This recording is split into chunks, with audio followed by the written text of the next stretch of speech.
for Sean Mackey to strike! It's Calvin Miller against McGowan. Miller sends it in! It's Miller time, baby! Champions again! Falkirk have broken through the glass ceiling! After 15 years in the wilderness, Falkirk Football Club is once again a Premiership club! This is Falkirk Daft. With Behind the Wall, we're navy blue, are you? Yes, we are back! We're going twice a week now, not just once a week.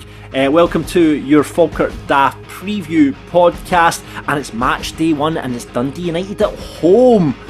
I cannot believe we are back in the Premier League, Ross. Can't wait. I am so looking forward to Sunday. Like, everything about it. Obviously, we're making our debut in the 1876 lounge.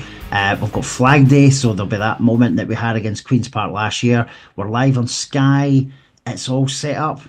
So we just need the players and to do their little bit now. Now, I have to fess up at this point and say, I am missing Flag Day in the Premier League. First time we've been back in 15 years, and I'm missing it. But it's for good reason. I got a ticket for Oasis at Wembley.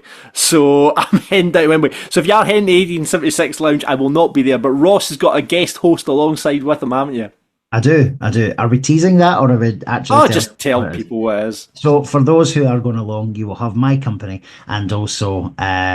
as he was known in Still Game, Big Charlie, we have Grant Thompson, our pal friend, and he's been on the podcast a couple of times as well. So Grant and I will be your hosts on Sunday afternoon. Yeah, and I'm going to be trying to find... I believe there's a group of Falkirk supporters that go to the Volley in London. Now, I looked at how far away from my hotel is, and it's not far away. So I think I'm going to see if those Falkirk supporters are watching it in the Volley in London, to head along there to watch it, because my flight's back's not till like 7:30 at night. Yeah. So I thought, get in, get the game, and then get to the airport after that. Good plan. Making a weekend of it. I cannot wait, both for Oasis and for Falkirk kicking off. Listen, we're going to speak to Fiona in a minute, who's going to preview the game with us. But first of all, we've got to go to Birthday Corner. We're going to do this on a Thursday now, Ross, and we've got some birthdays that have come in. We do, yeah. We've had a couple now over the last few weeks. So we said this is for Max. So could you please say happy birthday to a dedicated armband chaser, Max, who was aged 8 earlier in July, and that's from your dad, Duncan. And just as a wee step note, he did finally get it a couple of Saturdays ago, so well done to Max for finally getting the armband. Absolutely amazing. I did see that picture. Absolutely incredible. I'm glad he got it there in the end. And happy 65th birthday to Dave Kirk, and that is from your wife, Jean. Hope you had a great birthday, Dave. Now, as Dave was was up, I believe, at the Brecon game. I think so. Yeah, so happy birthday, Dave. I think Jean had wanted to try and sort out the armband for him, but it's Wayne's only, I'm afraid, Jean. Wayne's only could have get that, unless you come to Falkirk Daft Live, in which case you can try and win one. But yeah, so sorry about that, Dave, but I hope you had a great birthday. Indeed. And this is not quite a birthday, but we did get a message from Davy Brune from Up the Toon. He's been in message a few times, hasn't he? Love Davy and Brune. he has a song idea, right, John, for the Premiership. Now, this is all about our new signing from Leicester, who we mentioned on Monday, Henry Cartwright, and it's to the tune of Blur's Park Life. Right. You know how that goes, don't you? Of course I do, yeah. Of course you do. So it's do Cartwright. Simple but effective, I reckon. I do like that. Do you know what we should do for next Falkirk Daft Live when we do the next one? Let's bring back the F Factor, because we're going to... Let's bring that back for Falkirk Daft Live 6. We'll bring back the F Factor, so we'll keep that going near the end of the year when we're talking about bringing back Falkirk. I think we're talking about the next one probably being January, February time. But yeah, let's bring back the F Factor. I think we should bring that back. What do you think?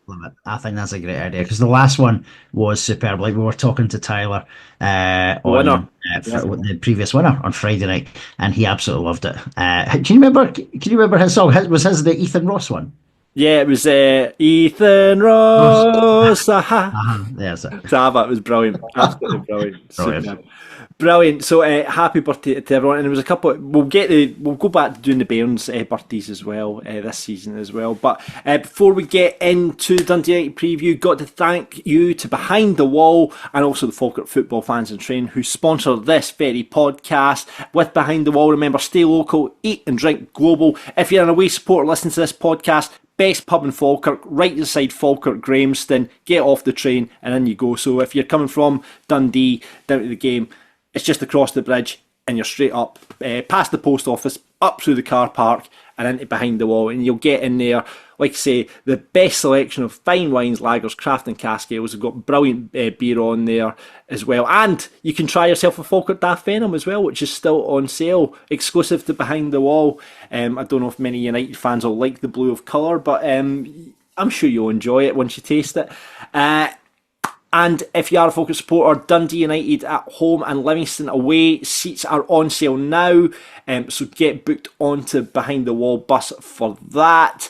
And Fleetwood Mac tribute act The Chain will be playing in Behind the Wall on August the 2nd as well, which is this Friday. So get yourself along to that if you're a big fan of Fleetwood Mac, as I am. It'll be a cracking gig, but unfortunately I will be at Oasis, so I'm looking forward to that.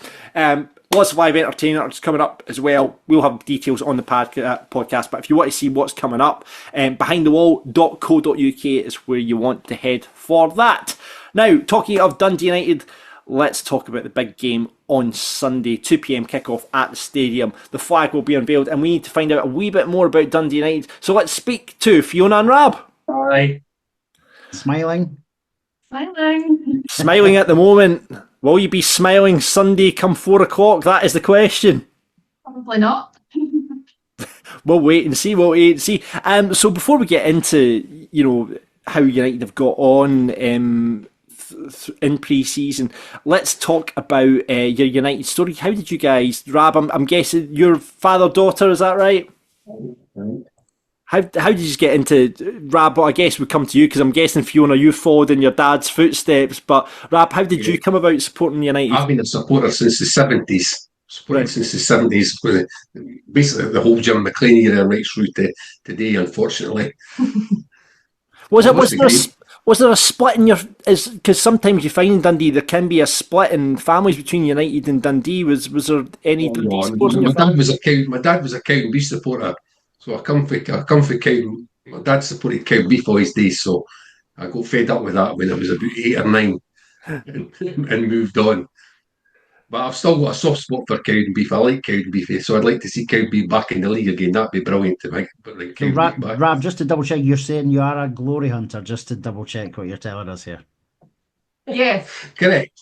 I mean, what made you do it? Because you obviously, I'm presuming you moved to up that way, Rab. What? No. I stayed in that quite close to Loch Gaelic, and I've obviously the only place I've stayed is Kirkcaldy, so I've never stayed in Dundee. I just enjoyed the football during the Jim McLean, even at the early days when Jim just arrived in the late 60s. Football for them was fantastic, eh? So I've lived through all the great times in the early 70s and to what we've got today, which is no a shadow of what we were then, but that's football for you, eh? Yeah, you just have to stick with it now. Right. And Fiona, you obviously followed in your dad's footsteps and were indoctrinated. That's right. When was my first game? What age was that? Your first game was actually at Brockville. Oh wow. Wow, no, Brockville. There we go. Actually going on, and I had a Coca-Cola cup, like plastic cup thing that I got taken off me, didn't I? Basically. Because it was obviously a weapon. The police removed the cup. So it could have been arrested at our first game. This may be where Fiona gets her small percentage love for Falkirk then, if that's where our first game was. Small percentage. Well, I think Falkirk won that game. I think it was 4-1 or 4-2 or something at the old Brockville. Wow. Do you remember the scores from that day? I think it was 4-2 to Falkirk, I think. Any of the scorers do you remember? I don't know. No. What year would that have been, Rab? Hughes would have been playing, I would suspect. It would have been the same time as he was playing. I might be an Argentinian, Walter Rojas or something. Yeah. He was absolutely hopeless. Who was the Brazilian that the guy? It was what was his name? Sergio. Am I making that up? They signed the cousin. They sent the wrong player across. It was his first season. We got relegated. The one at Falkirk, his first game. I'm not very good with years, unfortunately, as you'll maybe find out with your quiz. It was the first year we got relegated. Oh, right, okay. So I'm trying to think what year this would have been then. So we'll need to do a wee bit of digging into this one to see who that was. So yeah, because we could always get better medal, John, couldn't we? Yeah, absolutely. Yeah. Well, Ed, absolutely great to have you on the podcast. We'd like to talk ahead to the game on Sunday. Talk us through Dundee United's pre-season. Obviously, you were just involved in Europe there. I saw a damning statistic that it was the first Dundee United team not to have a Scotsman in the side. Is that right? So, to be fair though, we would have had our captain, Ross Graham's injured, and our whole bench was practically made up of Scottish players, but you know what it's like, the media like to make a big massive deal about this. But yeah, not one single Scots player in the team. Let's watch. Was it? Like it was a long night. But it's a new team. We lost so many players last season, so it's a basic new team. I think it'll be all right. Yeah. But the last time we were in Europe, we got relegated, so we are a little bit nervous about that. Yeah, there was 8 new players played on Thursday night. There was only the 2 fullbacks, Ferry and Strain, and Savelge in the middle of the park was the only players that played that ended last season. That 8 totally new players in the team, so it's a totally different team. So I don't think anybody knows how this is going to work out. Looking at it, the people that's running the club think they get better value for money by bringing players in from other parts of the world rather than British players. They've only brought in one British player, which is an English guy. This new guy that striker they brought in last week. The rest are either Eastern Europeans or Guyanans, or Australians, or various other parts of the world. So they seem to reckon they're going to get better value for money for this. So we'll just need to wait and see what happens. They're also changing the age dynamic of the team. The oldest player at the club now, outfield players, is actually Craig Sibbald at age 30. So there's a lot of 22, 23, 24, 25-year-olds come in. So they'll try to change the profile of the whole team here. No, hopefully it works. Their new head of recruitment was a guy called Ross Goodwin, who they got for Plymouth Argyle, who did the very similar with Plymouth, and he got Plymouth promoted to the Championship. So this is what the master plan is. Is that they look about the world for very different players and try and bring them in because they reckon they're going to get better value for money. Whether it works or not, we'll soon find out in the next 5 or 6 weeks. I was just going to ask. So you mentioned the surname Goodwin there. So is this a relation? No. Jim, not at all. No relation. No relation. The guy that was there last season was a boy called Michael Glancy. He went to Blackburn. He's doing a very similar role at Blackburn. He left halfway through last season and replaced him with this new guy. There's Ross Goodwin. Right. He's very big on stats and spreadsheets and various bits and bobs, which is where a lot of the clubs have gone. Yeah. No, I think like Jim Goodwin's recruitment last season was very good. Like he obviously Sam Daldy was absolutely brilliant. He got loads of like loan players. Lucas Stevenson was amazing from Liverpool. Trapanowski, who actually did play, he's another one that's on. He's been absolutely brilliant. So I think you've just got to trust him. There is a bit of split in the fan base that you might notice on Sunday where there's probably, I don't even know if it is 50-50, but there's like Goodwin lovers and there's Goodwin haters. I don't think he'll ever get away with what he did at Aberdeen, and that's still in people's minds. But we like him, don't we? Yeah, I think he's done a good job. I mean, you came up obviously into the league last season, and what a great finish. I mean, you wouldn't have expected to finish where you did you? No. I was fluke though, to be honest, right? Because he didn't have a great Hibs and a great Hearts to begin with. Obviously, Hibs then went on to a great run and ended up third. But like Hearts were probably underperforming. Aberdeen had that terrible run, didn't they? So I think we were probably a bit lucky. We were good up until Christmas, weren't we? And then it kind of, we didn't sign well in January. Like our signings, we signed that Alan Campbell from who was apparently going to be amazing. He was terrible. Really? That surprised me.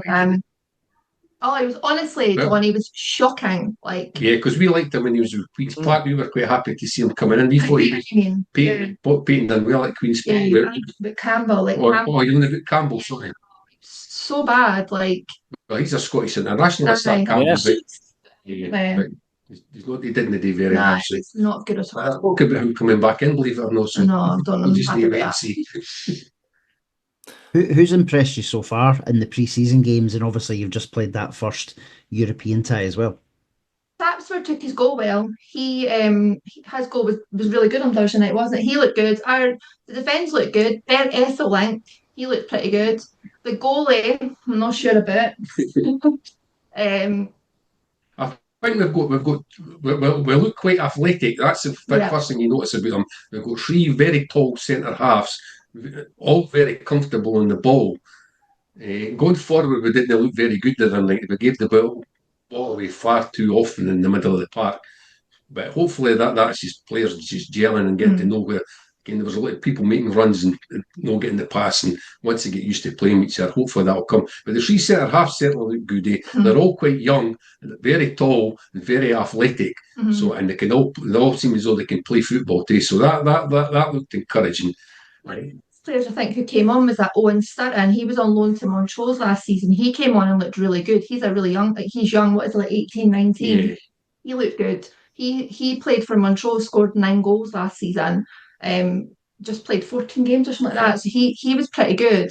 He actually, when he came on like the 80th minute, was one of the best players. He was only on for 10 minutes. But hopefully it's just them gelling and they'll be a bit better on Thursday night in Europe. But we will see. Yeah, how big I mean, Sam Dalby, you mentioned him there, Fiona. How big a miss do you think he's going to be? Because he was pretty much the difference between top 6 and bottom 6, I'm guessing.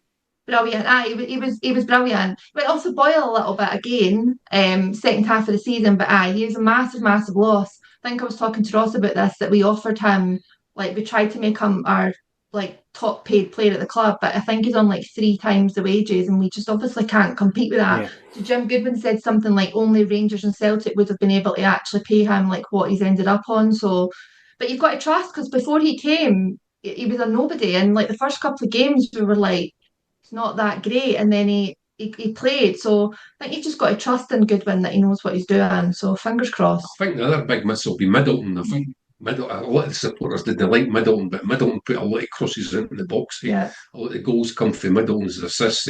So I think they'll miss Glenn Middleton too. I think Glenn Middleton is going to be a big loss for them too. And Ross Docherty as well, who's went to Ross County, I think he'll also be a loss, but he was just so injury prone that people were on the fence a little bit whether or not we should keep him or not. I was really surprised actually when I saw Ross Docherty moving to Ross County. I mean, I thought brilliant team. Brilliant sign for County, but you know, I've always been impressed with him when I've seen him for United. So injury prone though, John. Like, he only played even half the season, but if you get him fit, he's amazing.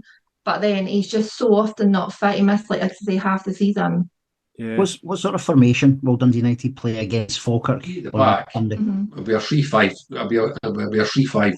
3 at the back, 5 in the middle, and probably one up front. The usual 3-5. They're definitely playing 3 at the back, because they've actually got 5 centre halves. The 3 that'll be playing on Sunday. They've got the young boy who's a good player, and Sam Keogh Harding, who'll probably not play, and obviously Ross Graham, who's the club captain, who's injured till he's not going to be back to the end of October because he's had an operation of his hamstring. So he played 3 at the back most of last season. So I think he's going to go back. The only time he only played 2 at the back last season when he had injury problems, he never had enough centre halves. So definitely 3 at the back with the 2 wing backs and congest the middle of the park and just stick one by up the middle of who will be this Australian boy, this Sapsford will be the striker. The other striker got injured on Thursday night. For about 5 minutes. So this boy Waters at the same for Waters, they called him. We thought it was Waters, but when they announced him, it's Waters.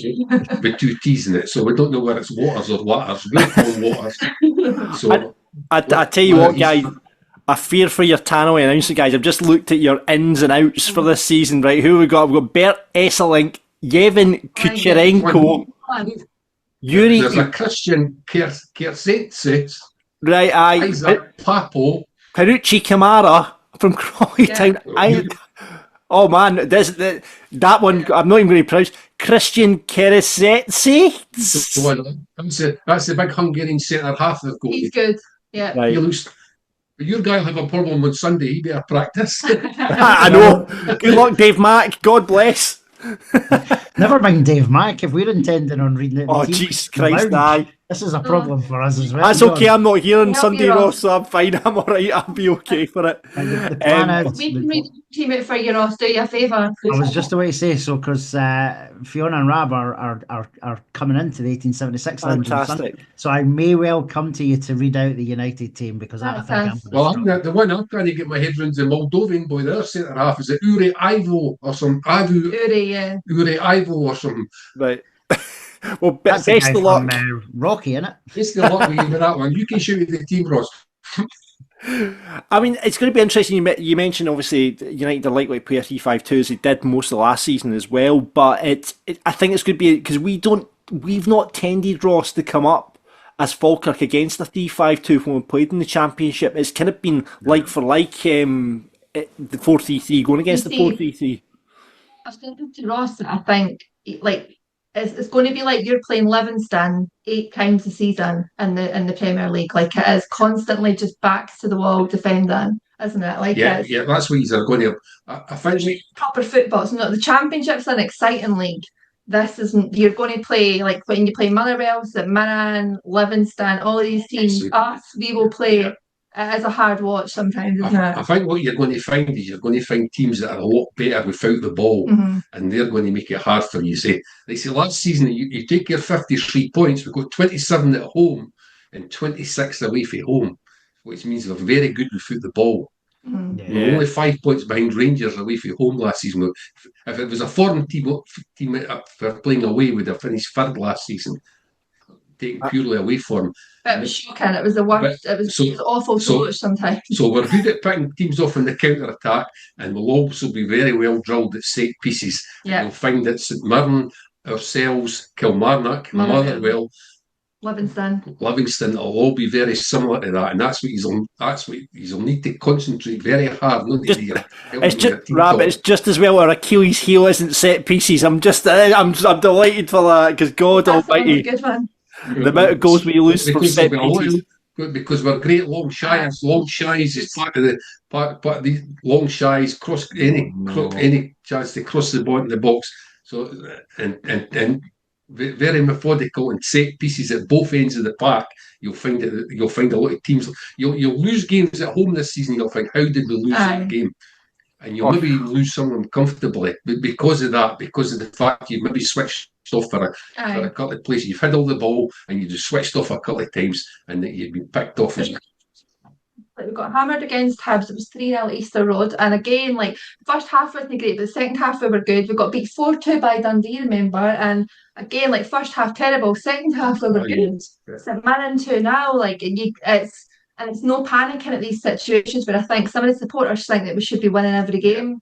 And in this league, you're just not going to do that. As I say, we've taken more point away at home than we did away from home last season. So we've found it very difficult at home all season. Very difficult at home, and that's basically because how the other teams are set up, and that's who we. But we're also set up like that when we play away from home, and that's one of the that's what you're.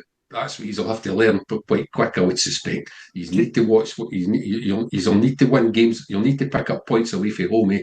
Yeah, that is going to be a big thing for us this year. It's going to be hard to win at home. Yeah, well, we're I suppose from our side we're hoping that the momentum from the home games perspective anyway, because we've done obviously very well at home for a couple of years now with that sort of bigger crowd too, but we'll just need to see if that plays in our advantage. I think two things I need to pick up though. One, Rab, you said the word shy. I don't think I've heard anyone use the word shy in about 15 years. And I prefer it, by the way. Throwing is bad, shy is brilliant. The second thing you said there is about Dundee beating 4-2. There is no way Dundee will beat anybody this year, so they will struggle. Don't worry about that. The last season, remember, they must Rangers were not. They're not going to be 4-3 or something by Rangers. Remember, they scored a lot of goals, but then they lost a lot of goals. That day, they had the ball in the net at half time. It could have been 5-0, but 2 goals were off for offsides. That's the other thing you're going to have to contend with this year is VAR. Remember, which completely ruins the whole thing. It's the worst thing in the world. You cannot celebrate a goal and actually celebrate a goal. It is soul destroying, isn't it? And it really worked in our favour last season. I don't think we had many things to pass. We had a few like really bad decisions we had to apologise after, but Dundee. I don't know how they're going to be. This League Cup remembers ransom, isn't it? Because last season we were terrible in the League Cup and we ended up finishing 4th. So I'm trying not to look too much into Dundee. Last summer, Fiona. What was that? Who did you get beat off in the cup last summer? Let's not talk about that. Let's not talk about that. thing is we're only in August, so there's a long way to go before you get the transfer window closes. And there'll be a lot of players coming in on loans, and usually everybody will be looking to see how the first 2 or 3 weeks goes and see if they're needing players. And I'm pretty sure there'll be a lot of changes to a lot of squads between now and the end of August when the transfer window closes. Yeah, it's going to be interesting. I think Sunday. I think teams will just be the first few weeks. Teams will be feeling each other out, and it will just be a bit of a chess match. I think come Sunday, especially if we're going up against that 3-5-2, and as you said, Rab, it'll be interesting to see how Falkirk adapt to that. Having to play against that kind of formation as well. So I'm really interested in seeing how it goes. But I'm going to ask you anyway, because you won't know what we're going to bring. We don't know what you guys are going to bring. But what do you think the score's going to be this Sunday? Draw. I would take a draw. I would take a draw. Do you like remember in Luxembourg? So I probably would take a draw. I'd probably take like a 2-2.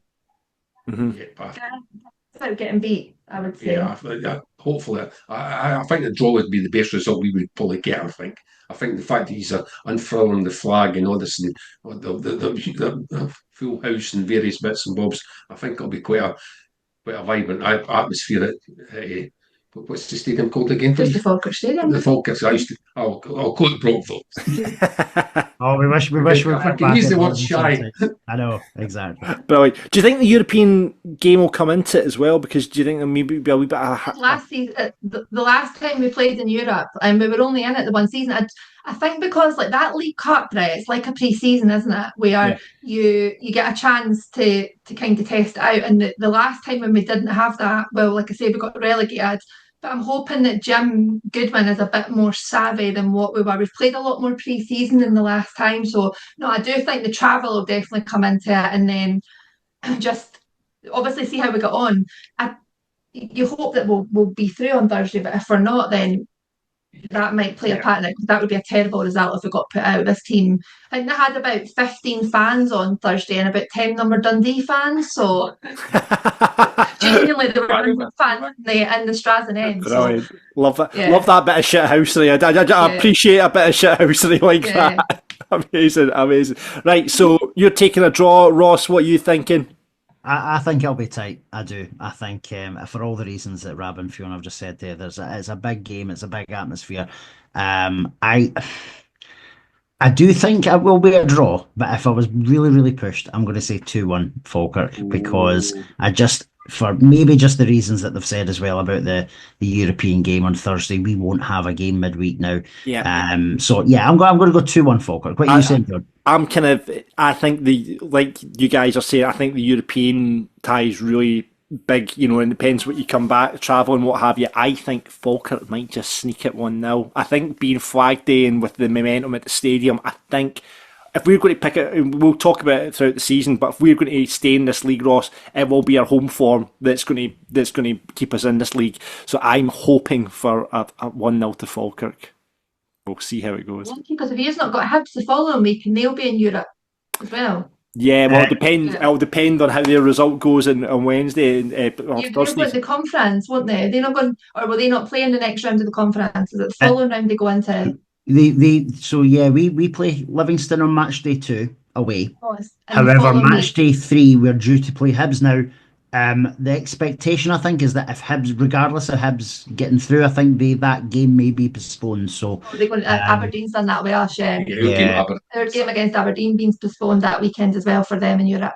yeah, so I think that we may not have a lot of football in August Oh. if well, obviously we are now through at the cup, I suppose. So I was thinking there was a free weekend, but that's now been filled with the cup draw. So yeah, so I agree, John. I think we need to get off. We need to try and get off to well, everybody needs to get off to a good start, but I think from our perspective of minimum We staying did our in, first game last season on Flag Day, so hopefully if you do the same, it might not be a bad thing. we did. That was what was it, 2-2 with Dundee? 2-2 Dundee, Yeah. yeah. Luke Graham, ex-Falkirk player, I think, scored for Yeah. Dundee that day from memory. Well, we'll see what happens Sunday come 2 o'clock. I am going to be missing it. I'll be hopefully in a pub in London watching it after watching Oasis. But nice. enjoy your time in the 1876 lounge with Ross. I'm Wow. sure he won't pick on you at all, you pair. But this is our new feature on Falkirk Daft. We're now twice a week. We go on a Monday and a Thursday, and you guys are going to be our guinea pigs as we ask, how well do you know your team? So every away supporter that comes on the podcast, we're going to ask them 10 questions in 60 seconds. Ross is going to get his stopwatch up for 60 seconds, and we are going to time you and how well you know the team. We'll rattle through the 10 questions. If you don't know the answer, pass. If we've got time at the end, we'll come back to the ones you passed on, and we'll total up your scores. And we're going to see who the best away supporter in the Premiership is this season. And there's your unfair advantage here. There's two of you, so you've got a bit of youth and experience on your side there, guys. So we'll see how you get on. Right? Okay. Ross, are you ready with the timer? I am. You call when time's up. All right. Are you two ready? Ready? Right. Your time starts now. In which year did Dundee United officially adopt the name Dundee United from Dundee Hibernian? 1909. No, actually, we're formed 27. Pass. Pass. Who was the manager when Dundee United won the Scottish Premier Division title? Dundee United famously reached the final of the UEFA Cup in 1987. Which Swedish club did they defeat in the semi? The Swedish club the semi. Who was that? It was Gothenburg that played the final. What is the name of the Dundee United's mascot? The Tiger.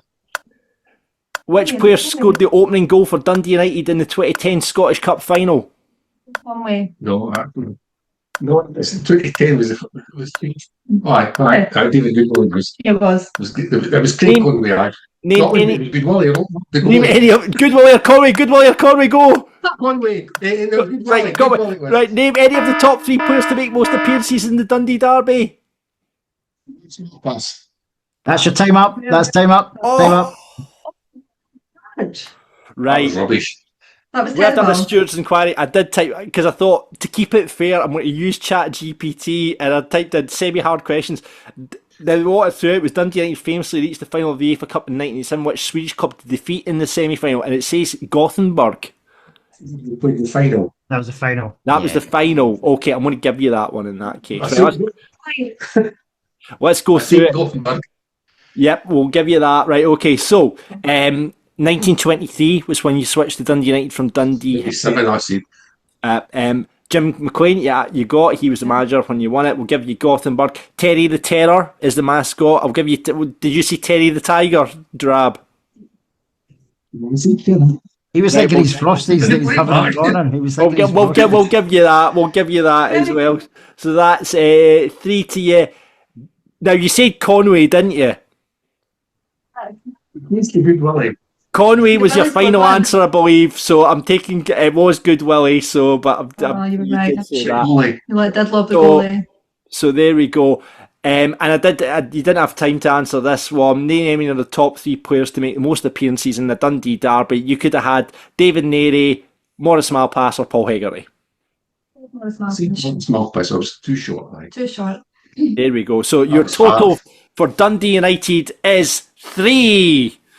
So you are on the you're top of the leaderboard though. That's the good news. That is the good news. Start on top of the leaderboard. So there you go.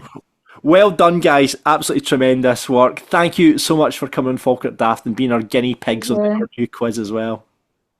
Thank you very much. Thank you. Thanks. Thank you. We will see you at the stadium this Sunday. Yeah, we'll see you then. See you, John. You're a wee gallivanting. Yep, I'm away to Oasis. Sorry. Have a great time. Still a Falkirk supporter. This is Falkirk Daft. With Behind the Wall and the Falkirk football fans in training. Well, thanks very much to Fiona and Rob there, and for being our guinea pigs on the first ever Falkirk Daft How Well Do You Know Your Club quiz. Honestly, I cannot believe I'm missing Friday. I honestly cannot believe I'm missing it. But when you get a ticket, it's a free ticket for Oasis, by the way, as well. Oasis at Wembley, I couldn't turn it down. I just could not turn it down. So I'm hoping the guys are watching the game in the Volley in London. I'll see you there if you are. If not, I'll be finding a pub somewhere in London that's going to be showing the game. Looking forward to it. But Ross, how much is it just going to be? What a moment it's going to be, just that flag unfurling and being back in the Premier League where, I think it's going to be quite emotional, actually, John. I do think it'll be emotional. Like I thought last year for Flag Day was emotional too. I always felt we weren't, like, I know there was comments last year about, this is us back, but I never ever thought the Championship is us back. This feels like we are back where we should be, and that's not an arrogant thing. I just think we are the size of club we are, our history. We have been out of the top tier of Scottish football for far too long, and now is our time. And I think the fans have already shown their part. There'll be 6,500 Falkirk fans there on Sunday, and we just need the team to do what they have been doing, which is just giving everything for the club. Right, I'm going to put you on the spot now. What's your starting 11? Come back to the goalkeeper. Because that's the. In fact, no. Go with goalkeeper first. Okay. Is this who I think it will be, or my? No, I want your starting 11, not the 11 that you think it will be. Okay. I would start Nicky Hogarth in goals. Okay. I will have Keelan right back, Lewis and Liam centre halves, and I would also have, if he's fit, I would have Sean Mackey at left back. However, I think it's a flip of a coin. I think we've got two really strong left backs there, so I'm happy with whatever he goes. But I do think John McGlynn, I think he prefers having that bigger fullback in place. I think it'll be well deserved starting spot. I would have Dylan Tate alongside Brad Spencer. I think it will be Ethan Ross out on the left, Calvin Miller out on the right, Scotty Arfield in the 10, and Mr. Brian Graham, I think, will be up front. I think that's the team I would go with, aside from I put Leon McCann at left back. I do think he showed up, and I think that's been a test the last couple of seasons last couple of weeks from John McGlynn, is going up against big guys and that big thing. I do think Leon McCann will start on Sunday. I know there's question marks over Sean Mackey anyway, but I do think that's pretty much. Nicky Hogarth I would go with in goals, but I don't think it will be. I think John McGlynn will have the team we've just chosen there, because I think midfield up, it kind of picks itself. Ross McKeever might feel himself a bit unlucky to miss out, but I think Brian Graham's been brought in for a reason. Ross will get time. Ross will definitely get time on the match, but I think Brian Graham starts. But I do think it'll be Scott Bain that'll start in the goals come Sunday. I think so as well. Yeah. I think so as well. But I do think Leo McCann has shown up so well the last couple of weeks. I do think he might get the nod over, even if Sean Mackey is available. I do think Leon might just get the nod, because he's been the balls he's been delivering into that box over the last has been incredible. His distribution has been spot on. And just a personal shout out as well. He's obviously been in the media as well recently, and massive shout out to him and the family. And I'm sure the club will be very soon. I'm sure I heard or saw Jamie Swinney mention this somewhere, that I think the club are going to be putting some sort of formal charity potentially in place to support the family, and try to bring awareness. And so I think, and we know we'll do something at some I point. was going to say, I was just going to add to that we, at next Falkirk Daft live event, we didn't get to an auction this time, but I would fully like to throw our support against whatever charity Leon wants to put it towards at the next Falkirk Daft live. I would love to do something for whatever Leon's nominated charity is as well. So there we go. We'll put our hat in the ring for that as well. And such really brave of Leon to come out and shine the light on his his son who's been born deaf, if you didn't know or hadn't heard that. So well done for Leon coming on, and we'll support absolutely anything that Leon wants to do as well. So great news. Right, well listen, it's onward to the Premiership match day 1. It's going to be a long season, and what I would say, and I think it's so good as Falkirk supporters over the last couple of seasons. Like, you've walked back on a Saturday smiling. You've walked through the door smiling. But remember when we were in the Premier League before, you weren't always smiling when you came in the door on a Saturday evening after the game. And there's got to be that realisation, I think Fiona and Rab talked about it, is we're not going to win every game. No. But one thing we've got to do as supporters is throw our full support behind that team through the good times and the bad times. Yep. Because the club need us, the team in the park need us, and we need to be there for them.